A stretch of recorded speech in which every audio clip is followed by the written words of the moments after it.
ഇപ്പൊ ഇങ്ങനൊരു സബ്ജക്ട് ഇറങ്ങുന്ന സമയത്ത് എന്തുകൊണ്ടോ റൈറ്റ് ടൈമിലാണ് ഇറങ്ങിക്കൊണ്ടിരിക്കുന്നതെന്ന് വിശ്വസിക്കുന്നു. കാരണം എന്താണെന്ന് വെച്ച് കഴിഞ്ഞാൽ കഴിഞ്ഞ റീസെന്റ് ആയിട്ട് നടക്കുന്ന കുറെ ഇഷ്യൂസുകൾ നോക്കുമ്പോൾ ഈ പറഞ്ഞ പോലെ സൊസൈറ്റിയിൽ ആണുങ്ങൾ മാത്രമല്ല പെൺകുട്ടികളിലും അല്ല സ്ത്രീകളിലും ഇങ്ങനെ പ്രവണതകളുണ്ട്. കുറ്റകൃത്യങ്ങൾ ചെയ്യാനായിട്ടും അല്ല ചെയ്തും ഒരു വൈറലാവാൻ വേണ്ടി കഴിഞ്ഞ ദിവസം ഒരു ഇൻസിഡന്റ് കണ്ടു എന്ന് വിശ്വസിക്കുന്നു. ഒരു റീലിന് വേണ്ടിയുള്ള കണ്ടന്റ് ക്രിയേറ്റർ ബസ്സിൽ നടന്നൊരു ഇൻസിഡന്റ് വൈറലാവാൻ വേണ്ടി ചെയ്തത്. അപ്പം ശരിക്കും പുരുഷന്മാരാണോ സ്ത്രീകളാണോ സുരക്ഷിതയില്ലാത്തവർ വേണ്ടി?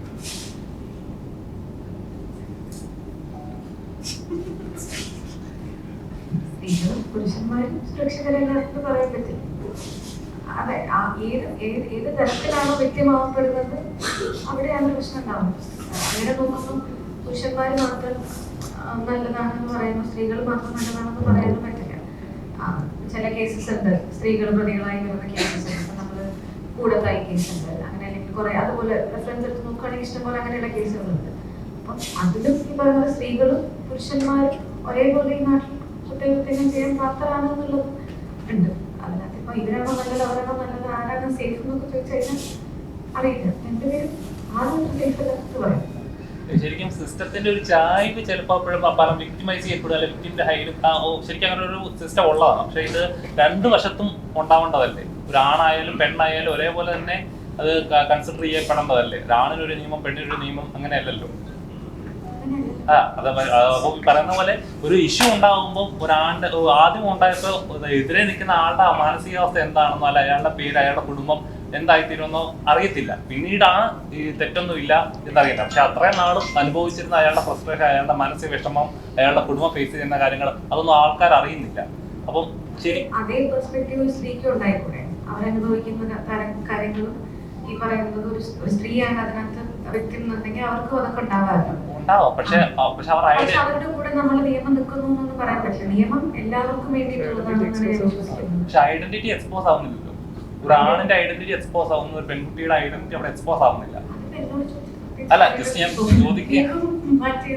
പക്ഷെ എന്നെ സംബന്ധിച്ച് അങ്ങനെ ഒരു പ്രിവിലേജ് ആക്ച്വലി സ്ത്രീകൾക്ക് വേണമെന്ന് ഞാൻ വിശ്വസിക്കുന്നു. കാരണം ഒരു ഐഡന്റിറ്റി പ്രശ്നത്തിൽ വരുമ്പോൾ അല്ലെങ്കിൽ എല്ലാ കേസസിലും ഐഡന്റിറ്റി റിവീൽ ചെയ്യരുത് എന്നുള്ളതല്ല. അബ്യൂസീവ് ആയിട്ടുള്ള കേസസിൽ മാത്രമേ ഐഡന്റിറ്റി റിവീൽ ചെയ്യാൻ പാടുള്ളൂ എന്നുള്ളതാണ്. അപ്പൊ അങ്ങനെയാണെങ്കിൽ ഈ പറയുന്ന പോലെ മറ്റ് കേസുകളിൽ സ്ത്രീകളുടെ ഐഡന്റിറ്റി റിവീൽ ചെയ്യാതിരിക്കുന്നില്ല. ഒരു സെക്ഷൽ അബ്യൂസോ അല്ലെങ്കിൽ അങ്ങനെയുള്ള ഒരു കേസസ് വരുമ്പോഴാണ് ഐഡന്റിറ്റി റിവീൽ ചെയ്യരുത് എന്ന് പറയുന്നത്. അപ്പൊ അതിൽ അങ്ങനെ ഒരു വിക്ടിം ഉണ്ടാവുമ്പോൾ അവരുടെ കൂടെ നിൽക്കുക എന്ന് പറയുന്നതാണ് നല്ലതെന്നാണ് ഞാൻ വിചാരിക്കുന്നത്.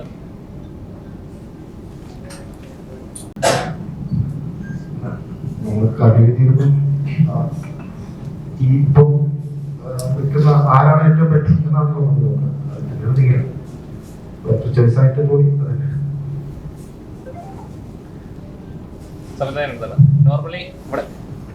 നോർമലി നമ്മളൊരു ഇപ്പൊ കഴിഞ്ഞിടയിൽ ആഭ്യന്തര കുറ്റവാളി എന്നൊരു സിനിമ ഇറങ്ങിയത് ആസിഫ് അലിയുടെ. അതിനകത്തൊരു കാര്യം പറയുന്നുണ്ട്. അതായത് ഒരു ഏതൊരു വശത്തിന് രണ്ട് വശങ്ങളുണ്ട്. അപ്പം അത് ചർച്ച ചെയ്തൊരു കാര്യം കൂടിയായിരുന്നു. അല്ലെങ്കിൽ സൊസൈറ്റി അറിഞ്ഞിരിക്കേണ്ട ഒരു കാര്യങ്ങൾ. സിനിമ എന്ന് പറയുന്നത് പ്രൊട്ടക്ട് ചെയ്യാനായിട്ടുള്ള ആണ്. രണ്ട് വശങ്ങളും ഒരു പുരുഷനെ ശിക്ഷിക്കാൻ മാത്രമല്ല, സ്ത്രീയെ സംരക്ഷിക്കാൻ മാത്രമല്ല, പുരുഷനും സ്ത്രീയെ സംരക്ഷിക്കാനായിട്ടുള്ളതാണ് സിസ്റ്റം എന്നുള്ളൊരു ഇതുണ്ടായിരുന്നു. അപ്പം എന്താണ് ഇങ്ങനൊരു സബ്ജക്ട് പ്രേക്ഷകരിലേക്ക് എത്തിക്കണം എന്നുണ്ടായ ഇൻസ്പിറേഷൻ എന്തായിരുന്നു? അല്ല, ഇത്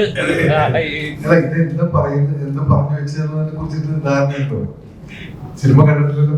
ഇല്ല ഇല്ല. ഫ്രണ്ട് കേസ് എന്നുള്ള ടൈറ്റിൽ അറിയാം. ഒരു സ്ത്രീ ഒരു കുറെ പേര് ചർച്ച അല്ലെങ്കിൽ അങ്ങനെയൊക്കെ. അത് സിനിമ കണ്ട ശേഷമാണ് അതിന് കൃത്യമായി ഉത്തരം പറയാൻ കഴിയുമെന്ന് എനിക്ക് തോന്നുന്നത്. ഇതിനെ കുറിച്ചിട്ട് അങ്ങനെ കൃത്യമായിട്ട് ഒന്നുമില്ല. ഇന്ന പക്ഷം സ്ത്രീപക്ഷത്ത് നിന്നിട്ടാണ് അല്ലെങ്കിൽ പുരുഷപക്ഷത്ത് നിന്നിട്ടാണ് ഈ സിനിമ പറയുന്നത്. അതാണ് നേരത്തെ പറഞ്ഞതിന്റെ ഉത്തരം. ഒരു പക്ഷം പിടിക്കുന്നതല്ല ഈ സിനിമ പറയുന്നത്. അതാണ് എന്റെ ചോദ്യം. എങ്കിൽ അതായത് ഇപ്പൊ കഴിഞ്ഞിടയിൽ റീസെന്റ് നടക്കുന്ന ചർച്ചകളാണ്. ഇപ്പൊ സ്ത്രീപക്ഷ സിനിമ, പുരുഷപക്ഷ സിനിമ, സ്ത്രീകളെ സബ്ജക്റ്റ് ആക്കി അല്ലെങ്കിൽ സ്ത്രീകളെ ചർച്ച ചെയ്യേണ്ട കാര്യങ്ങൾ, അങ്ങനെ കുറെ ഡിബേറ്റുകൾ നടക്കുന്നുണ്ട്. പക്ഷേ ഇങ്ങനെ പക്ഷങ്ങൾ ചേർത്തല്ലാതെ സിനിമ അല്ലെങ്കിൽ ഇന്ത്യൻ സിനിമ അല്ലെങ്കിൽ ഒരു സിനിമ എന്നൊരു ആർട്ട് ഫോമിലേക്ക് ആളുകൾ ചർച്ച ചെയ്യാതെ ഇങ്ങനെ രണ്ട് പക്ഷം എന്നൊക്കെ ആയിട്ടൊക്കെ ചിന്തിക്കുമ്പോൾ അത് ഒരു ആർട്ട് ഫോമിനെ തന്നെ എന്താ പറയുക രണ്ട് രീതി കാണുന്ന പോലെ തോന്നുന്നില്ലേ? സിനിമയാണെങ്കിൽ സിനിമ, സ്ത്രീപക്ഷാലും പുരുഷപക്ഷാലും സിനിമ എന്ന ലെവലിലേക്ക് അല്ലേ ശരിക്കും പറഞ്ഞാൽ ചർച്ച ചെയ്യേണ്ടത്? അങ്ങനെ ചർച്ച ചെയ്യപ്പെടാത്തത് എന്തുകൊണ്ടായിരിക്കും? ഭൂരിപക്ഷം മാത്രം കേൾക്കുന്നു എന്നുള്ളൊരു പെർസ്പെക്റ്റീവ് ഉള്ളതുകൊണ്ടായിരിക്കും. അപ്പം ഒരു മെയിൽ ഡോമിനന്റ് ആയിട്ടുള്ള ഒരു ഇൻഡസ്ട്രിയിൽ ഫീമെയിൽ പെർസ്പെക്റ്റീവ് കൂടെ കേൾക്കണം എന്ന് പറയുന്നതിന് നമ്മളത് ഈക്വലൈസ് ചെയ്യാന്നുള്ളതേ പറയുന്നുള്ളൂ. അതിന് ഇന്ന പക്ഷം പിടിക്കണം അല്ലെങ്കിൽ പുരുഷപക്ഷ സിനിമകൾ ഉണ്ടാവരുതെന്ന് പറയുന്നില്ല. അങ്ങനെ പുരുഷപക്ഷ സിനിമകൾ ഉണ്ടാക്കുമ്പോൾ അതിൻ്റെ കൂടെ പാരലലി സ്ത്രീകളുടെ കൂടെ കേൾക്കണം എന്നുള്ളത് മാത്രമേ പറയുന്നുള്ളൂ. അല്ലാതെ ഒരു മെയിൽ ഇൻഡസ്ട്രി മാത്രം ഇവിടെ വർക്ക് ചെയ്യണം എന്നുള്ള രീതിയിലല്ല പറയുന്നത്. അത് ഈക്വൽ ആയിട്ടുള്ള സ്പേസ് ഉണ്ടാവണം എന്ന് പറയുന്നതിന് എനിക്കറിയാം നിങ്ങൾ കേൾക്കുന്നതിന്റെ പ്രശ്നമായിരിക്കാൻ തോന്നുന്നു. അല്ല, അത് മാത്രമല്ല, കാരണം വെച്ചാൽ ഇതിങ്ങനെ ചർച്ചകൾ നടന്ന സമയത്ത് സിനിമ എന്ന് പറയുമ്പോൾ നമ്മൾ ഈക്വൽ ആയിട്ട് എന്നെ കാണണ്ടേന്ന് പറയുമ്പോൾ നമ്മൾ രണ്ട് പക്ഷവും കേൾക്കണമല്ലോ. ഒരു ഇൻഡസ്ട്രി മെയിൽ ഡോമിനന്റ് ആണ്. അപ്പൊ അവിടുന്ന് കുറച്ചും കൂടെ ഒരു ഇവരുടെ പെർസ്പെക്റ്റീവ് കൂടെ കേൾക്കണമെന്ന് സ്ത്രീകൾ ആവശ്യപ്പെടുന്നത് നമുക്ക് തെറ്റ് പറയാൻ പറ്റില്ല. തെറ്റില്ല, പക്ഷെ അതേ അവര് തന്നെ പറയുന്നു. ഇപ്പൊ സ്ത്രീകൾ നോർമൽ അമ്മ കഥാപാത്രങ്ങൾ അല്ലെങ്കിൽ ഒരു കരച്ചിൽ കഥാപാത്രങ്ങൾ അല്ലെങ്കിൽ ഒരു കാമുകി കഥാപാത്രങ്ങൾ അങ്ങനത്തെ ഒരു കഥാപാത്രങ്ങൾ അതൊക്കെ പക്ഷെ 2025 അതൊക്കെ ബ്രേക്ക് ചെയ്ത് ഒരുപാട് കഥാപാത്രങ്ങൾ വന്നിട്ടുണ്ട്. അങ്ങനെയും കൂടെ വരുമ്പോഴാണ് അതൊരു സിനിമയായിട്ട് മാറും. അല്ലെങ്കിൽ അത് ഏതെങ്കിലും ഒരു ആൾക്കാരെ മാത്രം പ്രീതിപ്പെടുത്തുന്ന സിനിമയായി എന്നില്ല എന്നുള്ളതായിരിക്കാം ചർച്ച എന്ന് എനിക്ക് തോന്നുന്നു. പക്ഷെ ഞാൻ പറഞ്ഞതെന്ന് വെച്ചാൽ അതായത് ഇപ്പൊ സ്ത്രീകൾ അത് ബ്രേക്ക് ചെയ്ത കഥാപാത്രങ്ങൾ ഒരുപാട് 2025 വന്നു. ഇപ്പോൾ ഒരു സ്ത്രീകൾ വയലൻസ് ആയിട്ടുള്ള കഥാപാത്രം ചെയ്യുമ്പോൾ തിയേറ്ററിൽ വിജയം ഉള്ള സിനിമകൾ ആസ്വദിക്കുന്ന പ്രേക്ഷകർ ആസ്വദിക്കുന്നുണ്ട് ആ സിനിമകൾ. പക്ഷേ ഒരു ഇതേ വിഭാഗം തന്നെ പറയുന്നത് എന്താണെന്ന് വെച്ച് കഴിഞ്ഞാൽ എന്തുകൊണ്ടാണ് സ്ത്രീകൾ ഇത്ര വയലൻസ് ഉള്ള കഥാപാത്രമാക്കുന്നത്, സ്ത്രീയെ എന്തിനിങ്ങനെ ആക്കുന്നു എന്ന് ചോദിക്കുന്ന ഒരു ഭാഗമുണ്ട്. അല്ലെങ്കിൽ ഇവരെ തന്നെ